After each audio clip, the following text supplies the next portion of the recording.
பொதுவாக நாம் எல்லாருமே கிச்சன் டூரில் சமையலறையை எந்த அளவுக்கு சுத்தமாக வச்சுருக்காங்க, எந்த மாதிரி ஆர்கனைஸ் பண்ணி வச்சுருக்காங்க போன்ற பல விஷயத்தை நாம் பார்த்துருப்போம். அந்த மாதிரி வீடியோ இது கிடையாது.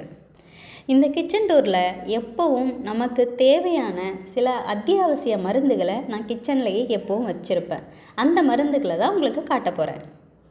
இன்றைக்கி இதுக்காக கிச்சனை நான் க்ளீன் பண்ணலை. எப்போவும் நான் எப்படி வச்சுருக்கணும் அந்த மாதிரி வச்சுருக்கேன்.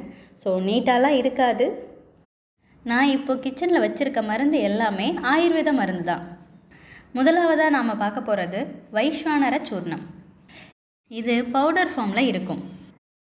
பசி எடுக்காமல் இருந்தாலோ, அசைவம் மற்றும் எண்ணெயில் பொரித்த உணவுகள் சாப்பிட்டு செரிக்காமல் இருந்தாலோ, வயிறு வலி இருந்தாலோ இந்த வைஸ்வானர சூர்ணமை 1 ஸ்பூன் பொடி எடுத்து 1/2 டம்ளர் சுடுதண்ணியில் கலக்கி குடிச்சிட்டா சரியாயிடும்.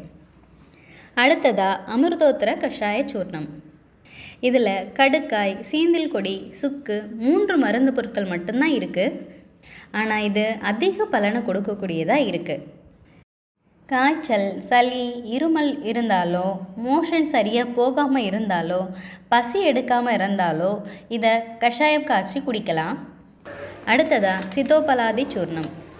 தொண்டை கரகரப்பு, சளி, இருமல் இருந்தால் இந்த பொடியை தேனில் கலந்தோ இல்லை சுடுதண்ணியில் கலந்தோ சாப்பிடலாம். இது சின்னவங்க முதல்ல பெரியவங்க வரைக்கும் எல்லாருக்குமே ரொம்ப பிடிக்கும். ஏன்னா இது இனிப்பாக தான் இருக்கும்.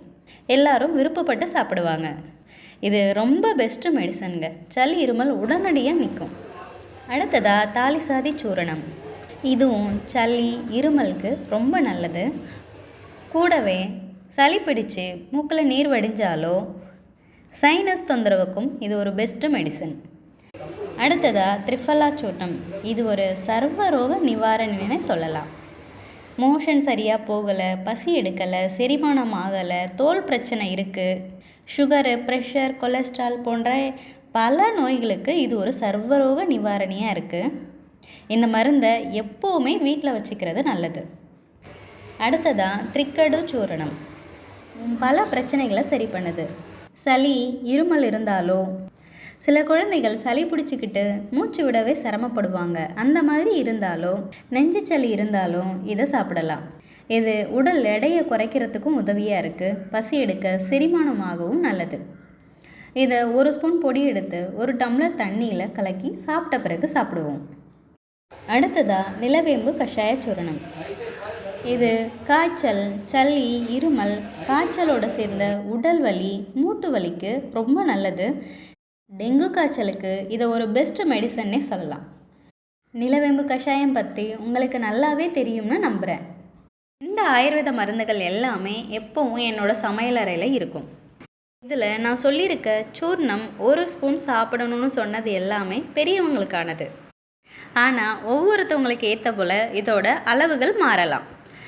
நீங்கள் ஒரு ஆயுர்வேத மருத்துவரை பார்த்து உங்களுக்கான அளவு முறைகளை கேட்டு எப்போவுமே இந்த மருந்துகளை வீட்டில் வச்சுருக்கிறது ரொம்ப நல்லது. அடுத்ததாக எனக்கு ரொம்ப பிடிச்ச பல பிரச்சனைகளை சரி பண்ணக்கூடிய மருத்துவ குணமுடையது தான் இந்த கிராம்பு, லவங்கப்பட்டை. சொத்த பல்லுனால் பல்வலி அதிகமாக இருக்கும்போது ஒரு கிராம்பு எடுத்து அந்த சொத்த பல்லு மேலே வச்சு கொஞ்சம் கடித்து மெல்லுங்க. அதோட சாறு உள்ளே இறங்கணும். கொஞ்ச நேரம் அப்படியே வச்சுருந்தாலே உடனடியாக பல்வலி சரியாகும். அடுத்ததாக லவங்கப்பட்டையும் கிராம்பும் சேர்த்து டீ போட்டு குடிக்கும்போது இது இரத்த அழுத்தம், சர்க்கரை வியாதி, செரிமான கோளாறை சரி பண்ணுது. இந்த லவங்கப்பட்டை, கிராம்பு பற்றின டீட்டெயில்டு வீடியோ தனியாக பதிவிட்டிருக்கேன். அதோட லிங்க் கொடுக்குறேன், விருப்பப்படுறவங்க பார்த்துக்கோங்க.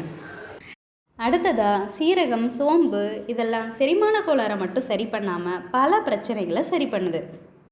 அடுத்ததாக ஓமம். இந்த ஓமம் எப்போவுமே சமையலறையில் வச்சுருக்கணும். இந்த ஓமம் செரிமானத்துக்கு மட்டும் இல்லாமல் சளி, இருமலுக்கு ரொம்ப நல்லது. குழந்தைக்கு கூட சளி பிடிச்சிக்கிட்டு மூக்கடைப்பு ஏற்பட்டு மூச்சு விட சிரமப்படுவாங்க. அவங்களுக்கெல்லாம் இந்த ஓமத்தை கொரகொரப்பாக அரைச்சி ஒரு பொட்டலம் போல் கட்டி தலையண பக்கத்தில் வச்சிடணும். மூக்கடைப்பை சரி பண்ணி சுவாசத்தை எளிதாக்குது. சின்னவங்க முதல்லேருந்து பெரியவங்க வரைக்கும் எல்லாரும் இந்த ஓமப்பட்டலத்தை பயன்படுத்தலாம். இந்த சீரகம், சோம்பு, ஓமப்பட்டலம் பற்றி டீட்டெயில்டு வீடியோ ஏற்கனவே பதிவிட்டிருக்கேன், அதோட லிங்க் கொடுக்குறேன், விருப்பப்படுறவங்க பார்த்துக்கோங்க. இதுதாங்க நான் கிச்சன் டூரில் காட்டணும்னு ஆசைப்பட்ட முக்கியமான மருந்து பொருட்கள்.